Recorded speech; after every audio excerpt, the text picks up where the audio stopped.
em sala de aula, ok? Então vamos lá. Quem está acompanhando a live pelo módulo, pode ir lá para o módulo 1. Tá? A primeira parte do módulo é o universo. Como nossa prova ela é a última da unidade, acaba que o conteúdo dela é muito maior, né, do que a primeira prova da unidade, que você teve menos semanas de aula, mas a gente também não cobra tudo. Então a gente tem um espaço maior para poder trabalhar e a gente acaba pegando vários recortezinhos da geografia. Então o primeiro deles está lá no módulo 1, é o universo. E sobre o universo a gente estudou um zilhão de coisas, né? A gente falou das teorias, a gente falou dos planetas, a gente falou de um bocado de coisa, mas eu separei algumas partes que são mais importantes para a gente estudar e que a gente não pode esquecer de modo algum, ok? Então, por exemplo, ao invés de falar de todo o universo e da teoria da sua formação, de falar da teoria do Big Bang ou de outras teorias que tentam comprovar, né, a teoria do Big Bang que é a mais aceita atualmente, vamos focar no nosso sistema solar, tá? Sistema solar esse que foi assunto, né, motivo para discussão durante muito tempo, por não se saber exatamente qual era a sua ordem, né? Se era a Terra que ficava no centro, ou se era o Sol, ou como era a composição do universo e outras coisas, né? Só que então a gente sabe que existe uma ordem nesse sistema solar. E esse sistema solar ele é composto por vários corpos celestiais, astros cósmicos, né? Como por exemplo estrela, né? Nós temos o Sol, nós temos vários satélites naturais, nós temos planetas anões, nós temos asteroides, nós temos cometas e vários outros, né, corpos que existem dentro do nosso sistema. Só que ele se organiza girando em torno da estrela principal. Qual é essa estrela principal? O Sol. Então, eu ensinei para vocês uma forma de não esquecer qual é a ordem dos planetas do nosso sistema solar, ok? Então, nós vamos ter aqui o Sol. Eu vou representar somente uma parte, tá, desse sistema. É de maneira lúdica, tá? Eu só vou escrever o nome, porque se eu fosse desenhar aqui, vocês iam ver como eu desenho mal. Então eu não vou fazer isso para a gente não perder tempo, ok? Vamos lá. Começamos com Mercúrio, é o planeta mais próximo do Sol. Vênus, Terra, Marte, Júpiter, Saturno, Urano e Netuno. Se tem alguém mais velho do que eu, provavelmente, porque eu também estudei isso quando eu era criança, e está assistindo a live, vai pensar, cadê Plutão? Tá faltando um planeta? Está faltando um planeta aí. Mas na verdade é porque Plutão não é mais considerado planeta, seguindo os critérios, né, da comunidade científica internacional. Então Plutão é considerado um planeta anão. Aqui a gente vai falar somente dos planetas, tá? Vamos resumir para a prova. Então, os planetas que ficam mais próximos do Sol, né, nas suas órbitas elípticas, eu vou escrever essas órbitas aqui, descrever essas órbitas de vermelho. Lembrando que órbita é o caminho percorrido por um astro, tá? Seja ele qualquer astro. Então a Lua tem uma órbita, né, em torno da Terra, a Terra tem uma órbita em torno do Sol, o Sol tem uma órbita na Via Láctea. Então cada astro, né, cada corpo tem a sua órbita, que é o caminho que ele percorre no universo. Algumas órbitas, como as dos planetas do Sistema Solar, elas são elípticas, elas têm o formato de uma elipse, tá? Não é um círculo, não é uma bola, tá? Não teria como ser uma bola, é uma elipse. Elipse é o formato dessa órbita. Agora, quando a gente fala dos planetas depois de Júpiter, né, incluindo Júpiter, esses aqui eles são mais externos, tá? Percebam que suas órbitas, elas são maiores. A gente vai falar disso já já nos movimentos, como isso influencia num período de translação muito maior do que os planetas que estão ali de vermelho. Então, os 4 primeiros planetas, acho que eu encerrei agora aqui no quadro, os 4 primeiros planetas ali, Mercúrio, Vênus, Terra, Marte, que estão de vermelho, eles são os planetas internos. Eles estão dentro do Sistema Solar, mais próximos do Sol, tá? Eles podem ser chamados também de interiores ou de planetas rochosos. Por que planetas rochosos? Porque a composição principal desses planetas é rocha, tá? São materiais rochosos, materiais, né, que a gente encontra aqui na Terra, por exemplo. Então, as rochas, o exemplo do ferro, do níquel, a concentração de rochas no núcleo, tá? Apesar de existir uma atmosfera gasosa neles, nesses planetas, algumas mais espessas, igual do planeta Terra poderia ser um pouco maior, mas essa camada gasosa da atmosfera ela não influencia na formação do planeta. O planeta é rochoso, tá? Porque a maior parte dele é rochoso. Assim como os planetas gasosos, eles vão ter uma porção sólida. Apesar de serem chamados de gasosos, eles têm uma porção sólida, mas a maior parte da sua composição é gasosa, tá? Como Júpiter, Saturno, Urano e Netuno. Então, recapitulando, os planetas mais próximos do Sol são os internos. Mercúrio, Vênus, Terra, Marte. E os mais afastados são os externos. Júpiter, Saturno, Urano e Netuno. Os 4 primeiros, eles podem ser chamados de rochosos, enquanto os 4 últimos de gasosos. Eles podem ser chamados também, os planetas rochosos, eles podem ser chamados de terrestres, porque eles se parecem com a Terra, ou telúricos, que vem da mesma origem da palavra Terra. Enquanto os gasosos, eles podem ser chamados de jupiterianos, ok? Então, lembrem disso, a gente estudou várias características sobre o sistema solar e você pode encontrar essas informações lá no grupo 1.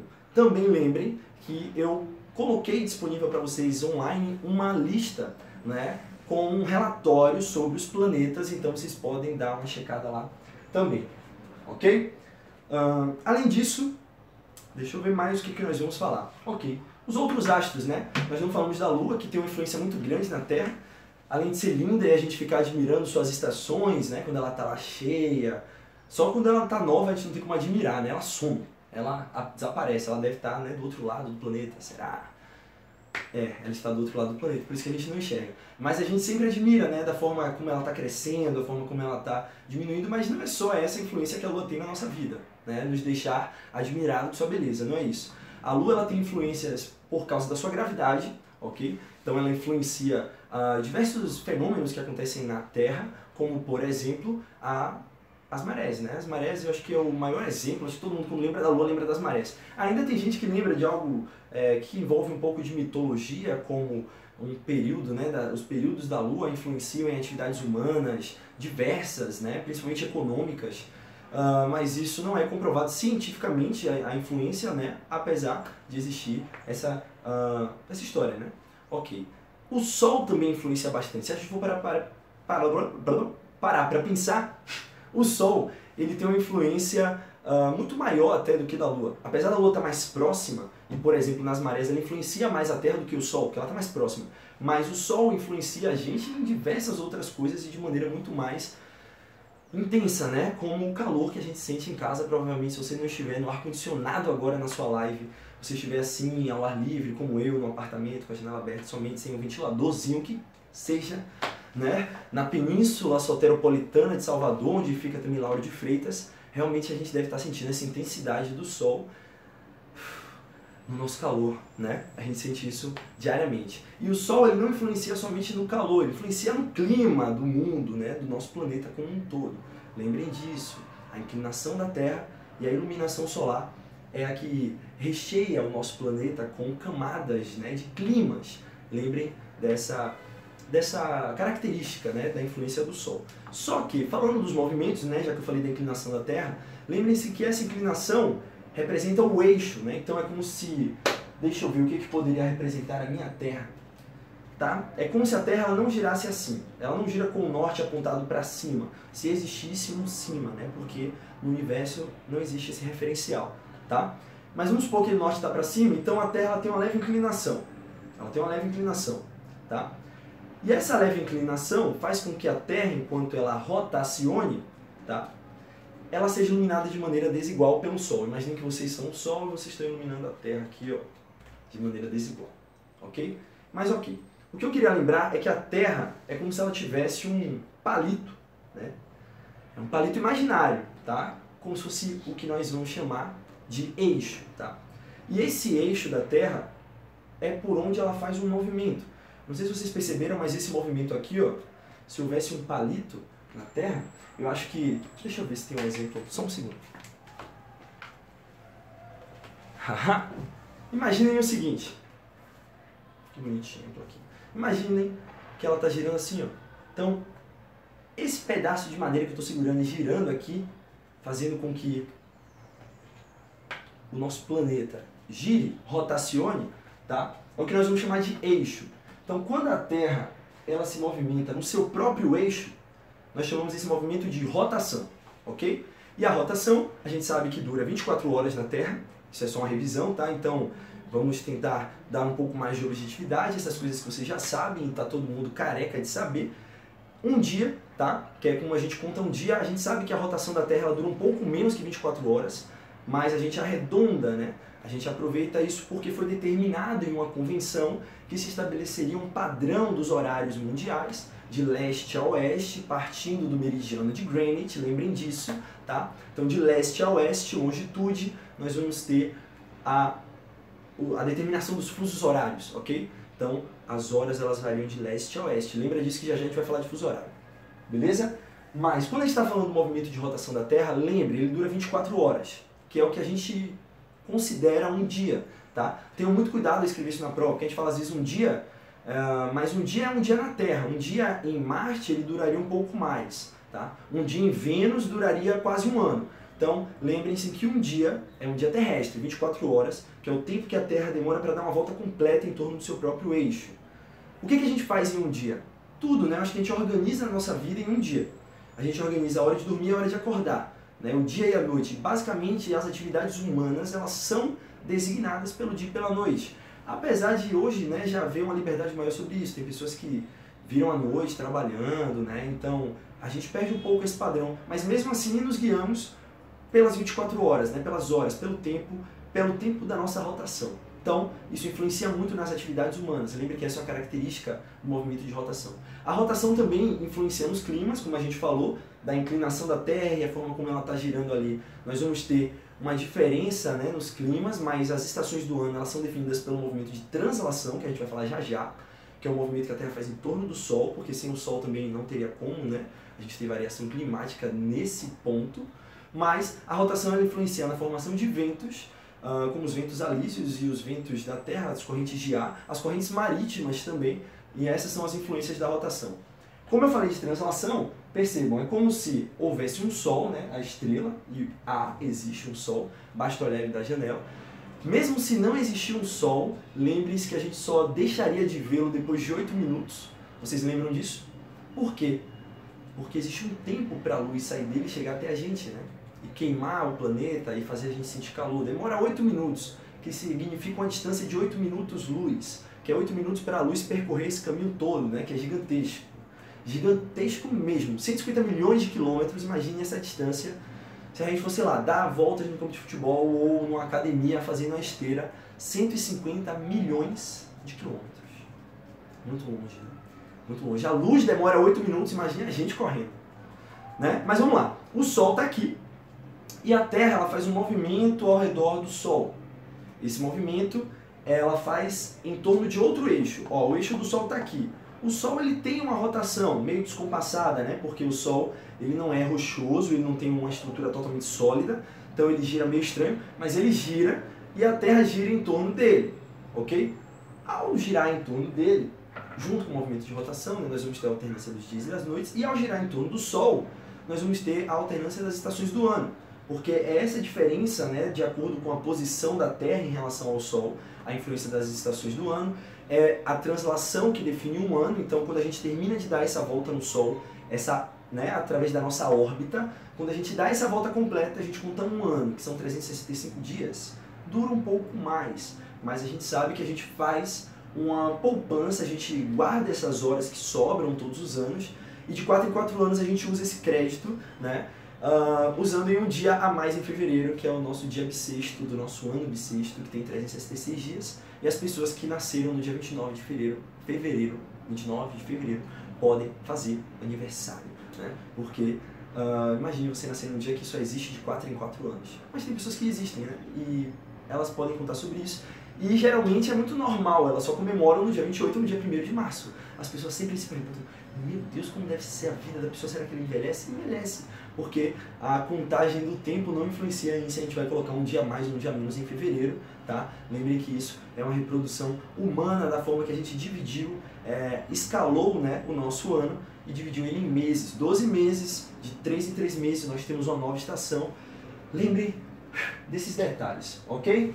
Então, falando sobre isso, quando eu falei, né, de estarmos perto ou longe do Sol, lembre que esses momentos eles são determinados por dois nomes. Quando estamos perto do Sol, isso significa periélio, tá? É o momento mais perto do Sol, periélio, perto do Sol, tá? E tem um momento que a gente está mais afastado do Sol, mas a gente só varia nessa faixa. Também não tem o tempo, vamos nos afastar totalmente do Sol, ou vamos ficar juntinhos. Deus é mais, imagine ficar juntinho do Sol. Há uma possibilidade do Sol engolir a Terra, mas a gente não vai falar disso agora. Então, né, engolir a Terra, na verdade. Quando está mais perto, periélio. Quando está afastado, afélio, ok? Então, tchau, nosso Sol e nossa Terra. Na verdade, a Terra não, a Terra fica, a Terra volta. Por quê? Porque geralmente quando a gente estuda isso no sexto ano, o pessoal pergunta: poxa, a gente só estuda planeta? Não. Quem estuda o espaço, o universo, é a astronomia, tá?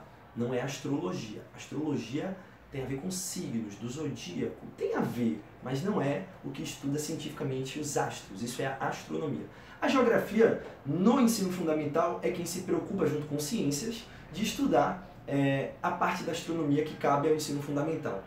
Mas a geografia, vocês sabem, nós sabemos, nós geógrafos, amadores ou não, profissionais ou não, né?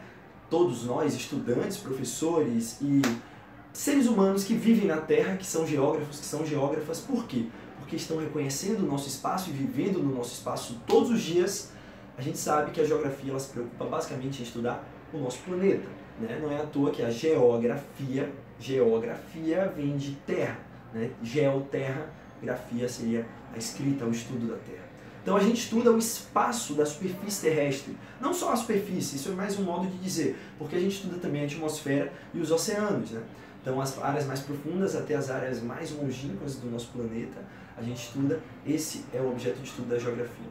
Agora, quando a gente está analisando o espaço geográfico visualmente, a gente pode classificá-lo de duas formas. Ele pode ser um espaço natural, que é aquele que ainda não foi modificado pelo ser humano, então ele está presente da mesma forma como foi a evolução da Terra, tá? A maior parte do nosso espaço natural, eu diria que estaria no oceano, mas eu não vou dizer isso porque o tanto de poluição que há no oceano também hoje em dia, mas o oceano seria um dos espaços naturais, mais naturais, né? A Antártida seria o continente mais natural, considerado o mundo natural até hoje, porque foi muito pouco ainda desbravada, né?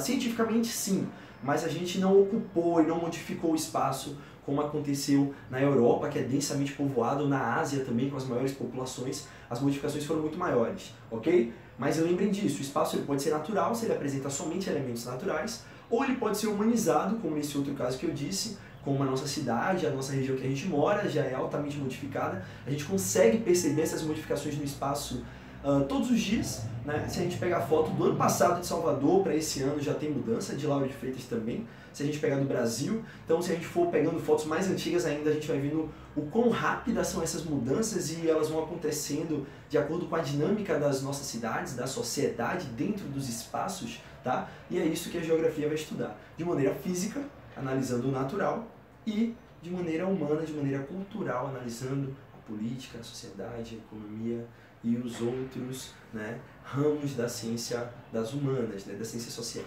ok? Então, com isso, né, vejam, nós chegamos ao limite, à fronteira do grupo 1 com o grupo 2. Quem está acompanhando pelo módulo viu que eu falei de universo. Aí acaba a parte teórica de universo, tem as atividades sobre o universo e entramos na parte teórica sobre espaço geográfico. Passando a parte espaço geográfico, nós vamos para o módulo 2, que é quem nos ajuda a nos localizar por esse espaço geográfico, né? Porque atualmente nós usamos materiais modernos, o GPS, a gente está ali sempre, todos os dias. Eu acho que quem anda pelas ruas da cidade, a não ser quem anda muito próximo de casa, porque já tem um conhecimento, quem anda para lugares mais distantes, ou até hoje em dia para saber do trânsito, né? Tem alguém próximo, ou você mesmo que usa um sistema digital de localização, como um aplicativo, ou somente um mapa que lhe ajude, um mapa virtual, qualquer coisa que te ajude a ter uma noção do espaço onde você está. Só que antigamente não era bem assim, né?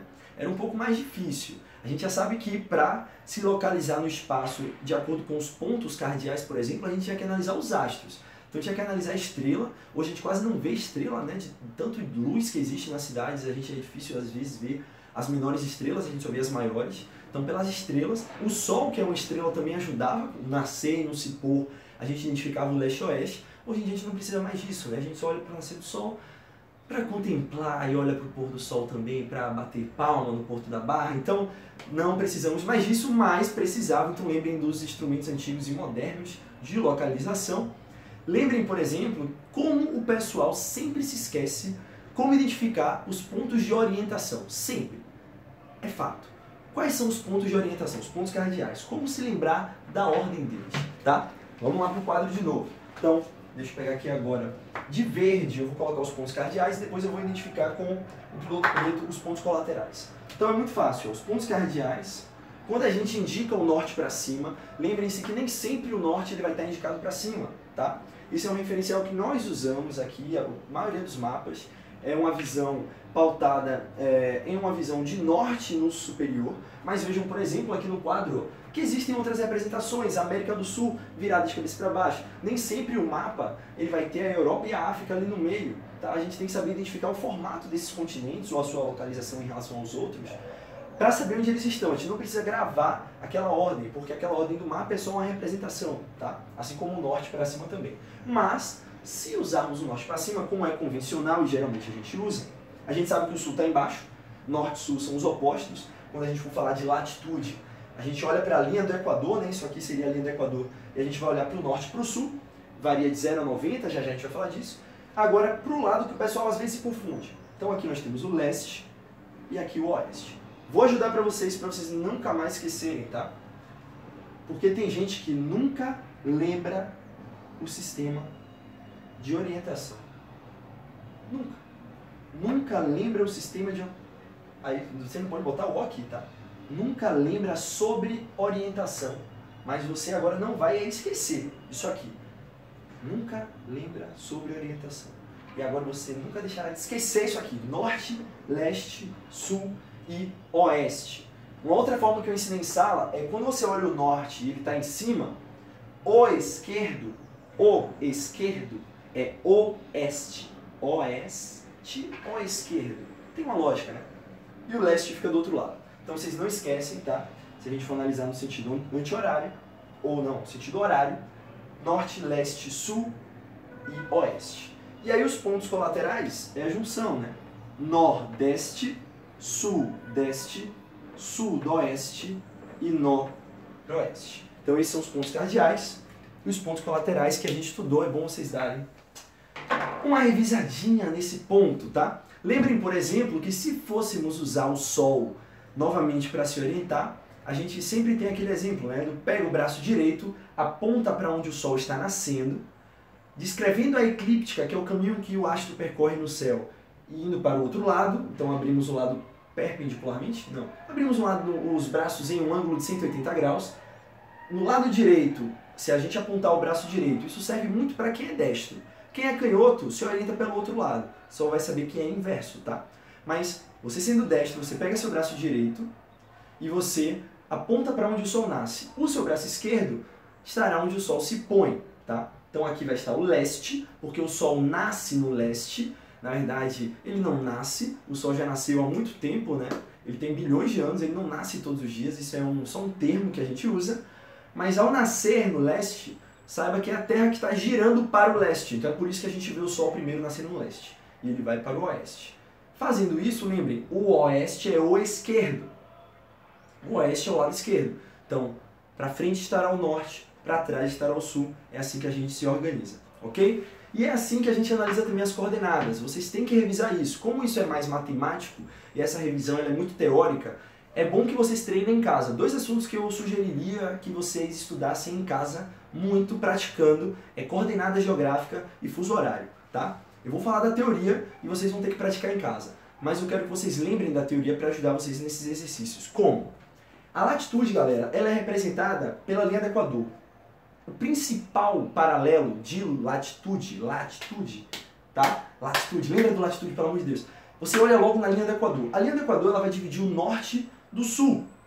Então, quando a gente olha no mapa as coordenadas, de norte a sul vai estar do lado do mapa, né? São os números que estão do lado. Que vai de 0 graus, onde é a linha do Equador, até 90 graus norte e 90 graus sul. Lembrem que ele chega até 90 por quê?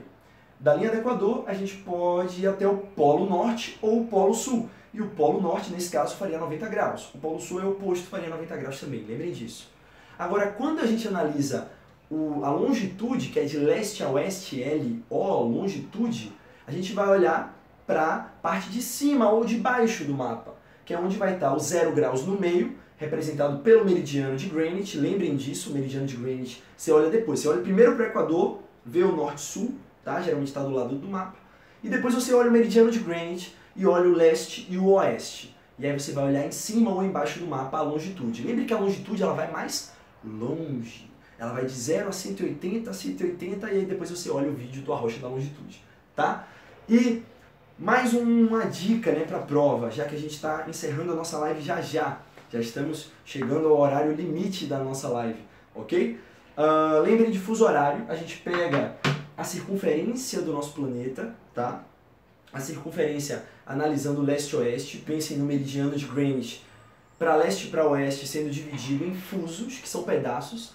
Eu esqueci de comprar uma tangerina hoje, ia ajudar muito na live. Então quem tem uma tangerina ou quem não tem, mas quiser comer uma tangerina e lembrar de estudar para a prova, pensem que essa tangerina, cada gomo dela, pode representar um pedaço, uma seção do planeta Terra, onde nós vamos ter um mesmo horário. Isso a gente chama de fuso. O fuso, ele tem mais ou menos 15 graus de longitude, então 15 graus para leste, 15 graus para oeste, a gente muda uma hora no planeta. Por quê? A gente pegou 360 graus, dividiu por 24 horas, que é o dia da rotação da Terra, né, o tempo de rotação da Terra. Isso deu 15 graus, cada grau representa um fuso, cada fuso tem uma hora própria. Então vocês vão ter que lembrar na prova que quando a gente vai para o leste, que é para onde o Sol nasce, a gente acrescenta horas. Então tem aqueles exemplos, né? Por exemplo, se eu estou na Bahia e agora são 4h30 da tarde, né? Quem está lá na Europa, na África, que está mais a leste, ele está com a hora mais adiantada. Então, os horários vão estar mais adiantados do que 4h30, 6h30, 7h30 da noite, 8h30 da noite, lá na Europa e na África agora, ok? Enquanto aqui estamos em 4h32 da tarde, agora aqui. Mas se a gente fosse falar de alguém que está lá na costa oeste dos Estados Unidos, lá, sei lá, na Califórnia, provavelmente as horas estão atrasadas, então lá é mais cedo, como se a gente for olhar, por exemplo, para o Acre. O Acre ele tem um fuso horário mais a oeste do Brasil, -5, a gente está no -3, então lá ainda são 2h32 da tarde ainda. Então lá são 2h32 da tarde. Agora, por exemplo, tem alguns lugares que são tão a leste, como lá o Extremo Oriente, lá na Ásia, que se a gente for para lá, a diferença de fuso é tão grande, que se a gente agora considerar que são 4h32 aqui ainda, lá no Extremo Oriente, lá na China, lá na Austrália, lá na Nova Zelândia, já pode ser até outro dia. Na verdade, é outro dia em algumas regiões desses países, tá? Já é dia 8 de abril, enquanto nós ainda estamos no dia 7 de abril, ok? Então lembrem de fuso horário, então saber calcular esses pontos, lembrando que leste soma, oeste diminui.